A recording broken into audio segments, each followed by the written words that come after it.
మీ family future కు safe investment అంటే లాండోరా the valley, కంది, హైదరాబాద్. యూరోపియన్ కంట్రీస్తో జరిగినటువంటి అగ్రిమెంట్స్ వల్ల కావచ్చు, లేదు అంటే ఈవీ కార్స్ మీద రేట్లు తగ్గించడం కావచ్చు, మొత్తం మీద అయితే అతి త్వరలో చాలా కార్స్కి రేట్లు తగ్గబోతున్నాయి అని వినిపిస్తోంది న్యూస్. అసలు ఇందులో నిజమెంత? ఒకవేళ తగ్గితే ఏ కార్లు తగ్గుతాయి? ఇవన్నీ కూడా డీటెయిల్డ్గా ప్రముఖ మార్కెట్ అనలిస్ట్ ప్రశాంత్ గారిని అడిగి తెలుసుకుందాం. ప్రశాంత్ గారు నమస్తే అండి.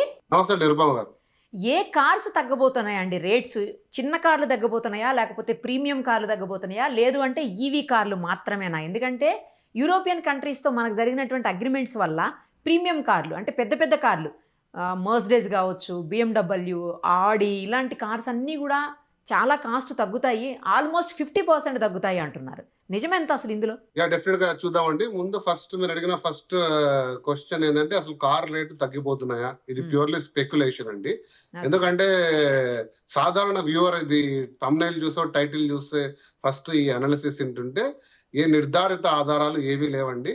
GST 2.0 మనకి ఏదైతే లాస్ట్ సెప్టెంబర్ లో వచ్చిందో అది మేజర్ ట్యాక్స్ రిఫార్మ్ చేంజ్ అండి. అది మాత్రమే కార్ల ప్రైస్ ని నిర్ధారితంగా తగ్గించింది. దాని ద్వారా ప్రొడక్షన్ పెరిగింది, కార్లు కూడా కొంచెం ఉపశమనం ఇచ్చాయి. So medium small buyers. So అది మించి ఆటోమొబైల్ ఇండస్ట్రీలో ఈ 2026-27 బడ్జెట్ లో ఎటువంటి డైరెక్ట్ ఇంపాక్ట్ లేదండి. సో కార్ రేట్లు పడిపోతున్నాయనే మాట అవాస్తవం. కాకపోతే మీరు చాలా నీట్ గా చెప్పారు. ఆ విషయాన్ని మనం క్షుణ్ణంగా పరిశీలిద్దాం. ఏంటంటే మనకి ఇండో యూరో ట్రేడ్ ఏదైతే 2 దశాబ్దాలుగా చర్చలు జరుగుతున్న ఇండో యూరోపియన్ ట్రేడ్ అగ్రిమెంట్స్ అనేది ఒక కొలిక్కి వచ్చాయి. ఇప్పుడు నరేంద్ర మోడీ గారు డిస్కషన్ చేసిన సందర్భంగా ఇందులో ఒక ప్రధాన ఒప్పందం ఏంటంటే లగ్జరీ కార్స్. సో క్లియర్ గా అందులో డిఫైన్ చేశారు 70 లక్షలు అండ్ అబౌవ్. సో 70 లక్షలు అండ్ అబౌవ్ అంటే మీరు ఎంతమంది ఆ సెగ్మెంట్ లోకి వస్తారంటే 90% ఆఫ్ కార్ బయర్స్ ఆరండి. సో కాబట్టి ఫస్ట్ థింగ్ అది తీసేద్దాం. ఆ 10% బయర్స్ కాకుండా ఇంకొక 10% మేబీ ఆ సెగ్మెంట్ లోకి వెళ్తారు. ఫర్ ఎగ్జాంపుల్ మీకో నాకు మెర్సిడీస్ బెంజ్ కొనాలని ఒక ఆశ ఉండేది అనుకోండి. ఇంత ముందు మెర్సిడీస్ బెంజ్ కొనాలంటే 110% అంటే ఫుల్లీ మ్యానుఫ్యాక్చర్డ్ కార్ అండి. ఇక్కడ గుర్తుపెట్టుకోండి, యూరోప్ లోనే ఫుల్లీ మ్యానుఫ్యాక్చర్ అయ్యి ఇంపోర్ట్ చేసుకుంటే 110% ఇంపోర్ట్ డ్యూటీ ఉండే కారు ఈరోజు 40% వరకు తగ్గే ఛాన్స్ ఉంది. అంటే 70% ఇంపోర్ట్ డ్యూటీ. సో ఖచ్చితంగా ఒక 70 లక్షల పైన అంటే ₹1,00,00,000 పెట్టేది బహుశా 80 lakhs అంటే ఒక 20 lakhs తగ్గే అవకాశం ఉంది అక్కడ. సో ఇటువంటి మార్పులు ఉన్నాయి.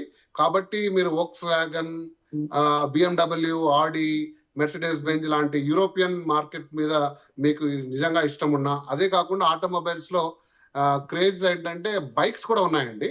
డ్యూకాటి, BMW, కవాసకి. సో ఇవి కొన్ని బైక్స్ కూడా ఉన్నాయి యూరోపియన్ లో బాగా ఫేమస్ అయిన. సో ఇందులో ఈ లగ్జరీ సెగ్మెంట్ లో ఉండే కార్స్ మనకు ఇంపోర్ట్ డ్యూటీ తగ్గడం వల్ల, అందులో ఇంకా ఏ డేట్ నుంచి అనేది ఇంకా ఫైనల్ కాలేదు. ఆ చర్చల వల్ల ఒక మార్కెట్ మూడ్ ఏంటంటే అవి రావడం, యూరోపియన్ కార్స్ ఇక్కడ డైరెక్ట్ గా ఉండడం వల్ల ఇండియాలో కార్ రేట్లు తగ్గుతాయి అనుకుంటారు, కానీ అది 70 lakh బిలో కార్ కి ఎటువంటి తేడా ఉండదు. కాకపోతే ఒక % ఆఫ్ పీపుల్ ఆ మధ్యలో ఉంటారు. ఒక 50 lakh కార్ కొనాలి ఈ రోజు, ఒక ఇన్నోవా క్రిస్టోనా ఒక లాంటి వాళ్ళు కొంచెం అప్గ్రేడ్ అయ్యే ఛాన్స్ ఉంది. అరే కొంచెం రేట్లు తగ్గుతున్నాయి కదా, వై నాట్ యూరోపియన్ కార్ అని ఒక షిఫ్ట్ ఉంది తప్ప సాధారణ మధ్య తరగతి అంటే 80% మంది ఇండియాలో కొనే car segment range below 15 lakhs అండి. 20 lakhs, 30 lakhs కార్ రేంజ్ లో దాదాపు 70-80% కార్లు ఉన్నాయి. వారికి ఏ రేటు చేంజ్ కాదు, అది కూడా నేను చెప్తాను.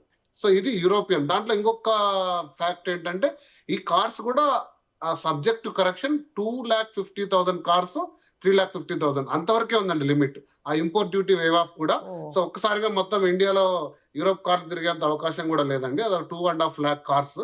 ఆ తర్వాత ఆ ఫస్ట్ 250 అయిన తర్వాత మళ్ళీ 110% డ్యూటీ ఉంటుంది. సో ఇవన్నీ కండిషన్ సప్లైలు చాలా మందికి తెలియకపోవచ్చు. అది కూడా ఎక్స్ షోరూమ్ ప్రైస్ మీదే కదండి, ఆన్ రోడ్ ప్రైస్ మీద కాదు కదా.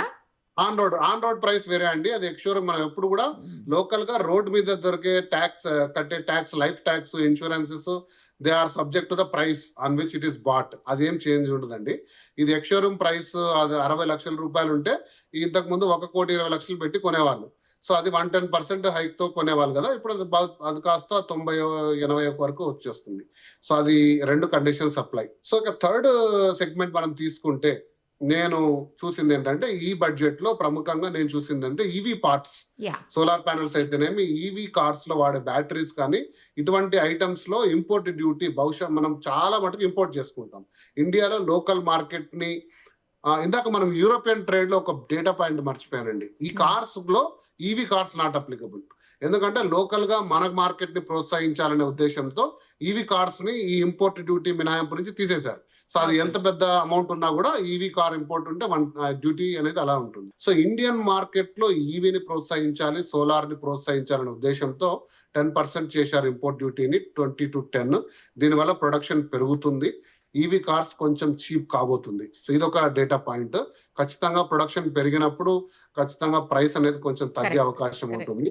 సో ఈ డేటా పాయింట్స్ జిఎస్టీ 2.0 బడ్జెట్ లో ఉన్న Indo European trade agreement, EV relaxation తప్ప నాకు ఏ కారణాలు కనపడట్లేదు.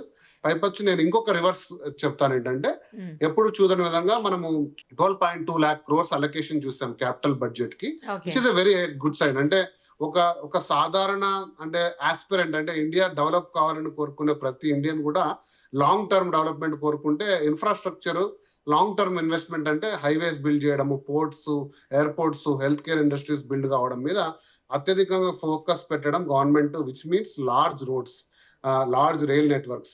సో రోడ్స్ పెరుగుతున్నాయి అంటే మోర్ ఆప్షన్స్ ఫర్ కార్స్, అంటే కార్స్ ఇంకా ప్రొడక్షన్ పెరిగే అవకాశం ఉంది. సో కాబట్టి అది ఒక గుడ్ న్యూస్.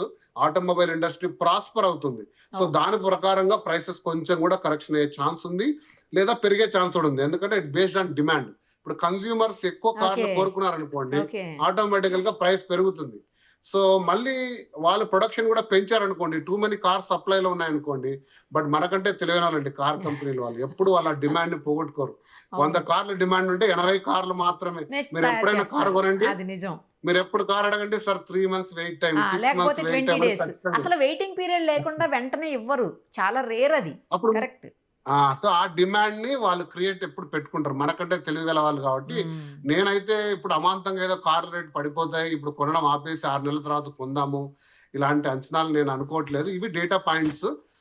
సో చూడాలి అంటే ఈ సెంటిమెంట్ కి కార్ల కంపెనీలు ఎలా రియాక్ట్ అవుతాయి, ఈవీ ప్రైసెస్ కి ఎలా కరెక్షన్స్ వస్తాయి, ఓవరాల్ ఎలా ఉంటుంది అని మనం డెఫినెట్ గా రావు రోజుల్లో డిస్కస్ చేద్దాం. అంటే ఈవీ కార్స్ కి రేట్లు తగ్గిపోయినాయి అనుకోండి, అప్పుడు నార్మల్ కార్స్ జోలికి అంత తొందరగా వెళ్ళరు కాబట్టి ఏమన్నా డౌన్ చేస్తారా, కొంచెం ఏమన్నా ప్రైస్ ని తగ్గిస్తారా, ఆ అవకాశం ఏమన్నా ఉందా? ఇందులో 2 points ఉన్నాయండి. సో ఈ ప్రైసింగ్ గేమ్ లేకుండా కూడా ఈవీ కార్స్ మీద ఇంకా జనాలకు కాన్ఫిడెన్స్ లేదు. ఎందుకంటే పెట్రోల్ ఏ మారుమూల ప్రాంతంలో అయినా పెట్రోల్ తీసుకోవచ్చు, డీజిల్ పెట్రోల్ ఈజీగా దొరికిపోతాయి. ఎస్, కార్ ఏదైనా సర్వీస్ కానీ రిపేర్ వస్తే మెట్రో నగరాల్లో మాత్రమే, అందులో కూడా చాలా డెడికేటెడ్ సర్వీస్ సెంటర్లోనే దొరుకుతుంది. మన ఇండియన్ రోడ్స్ ఊర్లలో ఇంకా అంత ఈజీగా ఈవీ కార్ కొనాలంత నమ్మకం లేదు.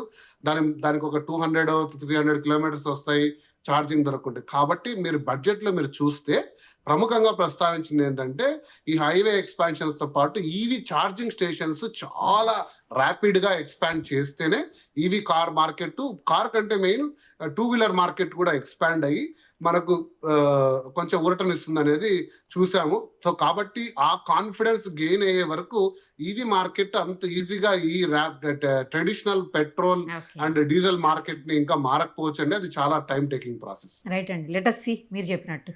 థ్యాంక్ యూ అండి, thank you so much. Thank you.